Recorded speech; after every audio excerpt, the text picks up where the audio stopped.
Hi, this is Leslie Hastings, and welcome to video number 2 in the Law of Attraction for Weight Loss series. In the last video, I talked about becoming an observer of your own mind, or thinking about what you think about. And I also asked you to make a list of all the things that you think about with regard to food, weight, body image, calories, exercise, and just about anything else that makes you feel icky when you think about it. And the reason this is so important is that if we can't identify what it is that we want to change, and what I mean about that are all the thoughts that are making us fat, then we have very little chance of being able to change anything. And one of the reasons this is so critical is that if you start watching your mind, you'll notice that it's as if thoughts just come out of nowhere. I mean, we have thousands and thousands of thoughts every day, and there is absolutely no way to monitor all of those. But in this particular case, as the weight loss category, they're usually just sort of a handful of primary thoughts that we think over and over and over again. And if you can identify what those are, you can start catching yourself when you think them. And that's when you're given the opportunity to change them to something else. I also promise to give you every tip and trick I know to make this process easier and faster. I have had 7 years to work on this and to refine this.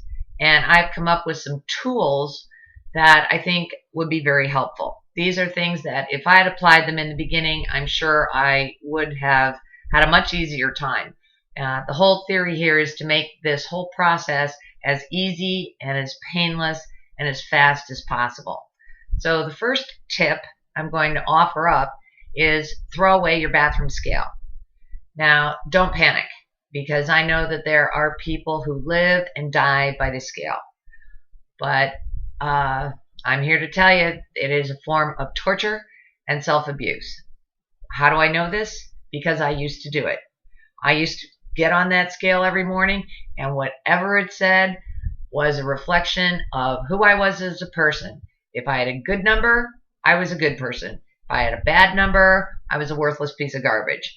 And nobody needs that kind of abuse. You are not a number. You are so much more than that. So get rid of your scale. You know how you look now. You know what you want to look like. You know how long it's going to take to get into your skinny jeans. And the number on the scale is really irrelevant. Your body has an ideal weight, and your body knows what that weight is. The whole idea behind this process is for us to get out of our own ways so our bodies can naturally find that number on their own. They know our bodies know how to do that. My body knew how to do it. And my weight is not a number. My weight is a range. Okay, my ideal weight is a range. And at my ideal weight, I am happy, I am healthy, I can eat what I want, I don't have to think about it all the time, I don't feel deprived, it's easy to maintain, and I have so much more room in my life for other things. If you are married to that scale, I guarantee you it is running your life. And one of the things that we have as a goal here is to not let food and weight run your life anymore. To get a life that is not revolving around that. I know what that's like. I know what it's like when your whole psyche revolves around food and weight and self-punishment and self-hatred and self-loathing. And the whole idea here is to let go of all of that. So if you can't throw your scale out, at least put it in the garage or put it outside or give it to a neighbor to hold on to for a week. You may go through a little bit of withdrawal, but it'll be worth it, because if you can break that need to measure your self-worth by a number, you are well on your way to making this process happen. Okay, if you don't have a scale, how do you measure your progress? Well, the worst thing you can do is pick out an item of clothing that is about 50 sizes too small for you, okay? That's just setting yourself up for failure, because your mind will say, I have so far to go, I will never get there. And that's when the journey of 1,000 miles never begins at all. It not only doesn't begin with one step, you just quit before you start. So here's what I did, and this worked really, really well. I chose one pair of pants. Now you can choose pants, skirt, dress, doesn't matter. One item of clothing that's just a little bit tight. Not so tight that you feel like a sausage tied in the middle.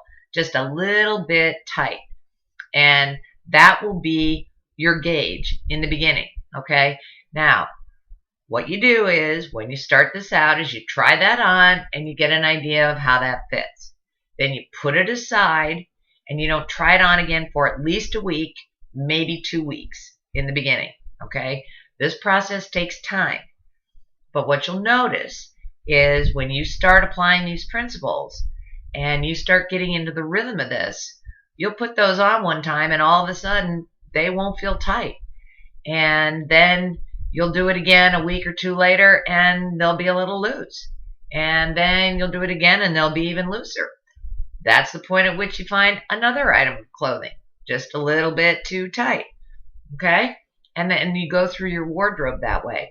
And it's a terrific way because, first of all, we're not focused on a number. Second of all, you know you're making progress. And third of all, your wardrobe's starting to fit again. And that's a great thing. I mean, ask anybody. I had clothes in my closet in 14 different sizes for a while. I mean, my closet was so full of clothes I couldn't wear. It was ridiculous. But because I'd spent so much money on them and I really wanted to fit into them again, I never threw them out. So I know you've got clothes in your closet in some different sizes, especially if you've had some rapid weight gain. I know you've got clothes that are a little bit too tight or maybe a lot too tight. But don't start with something that's really too tight because that's just depressing. Just start with something that either is a little tight or just a little tight, and use that as your gauge. All right? Scale's gone. Pick out an item of clothing. First 2 tips and continue making your list. All right. Now, about the list. Once you start making the list, I think you'll notice, as I did, that there are a whole lot of things on there that are just awful. I mean, they're awful beliefs. So the first thing I did when I looked at my list was say things to myself like, wouldn't it be nice if I didn't believe this anymore? Wouldn't it be nice if carbohydrates didn't make me fat? I love bread. I love bread. I'm one of those, you sit me down in a restaurant with a basket of bread, the minute I start with one roll, the whole basket's gone. That's just how it is. I love bread. Love it. Don't even need dinner. Just give me some bread and some dessert. I'm a happy camper. So wouldn't it be nice if you didn't believe those things anymore? Wouldn't it be nice if you liked yourself a little bit? Wouldn't it be nice if you could eat fat and not get fat? Wouldn't it be nice? I mean, how great is that? What if you could change those beliefs and the new belief could be your new truth? How great would that be? I mean, really think about that. Really think about that. And think about giving yourself permission to make whoever taught you those things wrong. It's okay for them to be wrong. You're a grown-up now. It's okay to make your parents wrong. It's okay to make your teacher wrong. It's okay to make advertisers wrong. All you're saying is, look, maybe that worked for you, but I'm going to choose something different. These beliefs no longer serve me.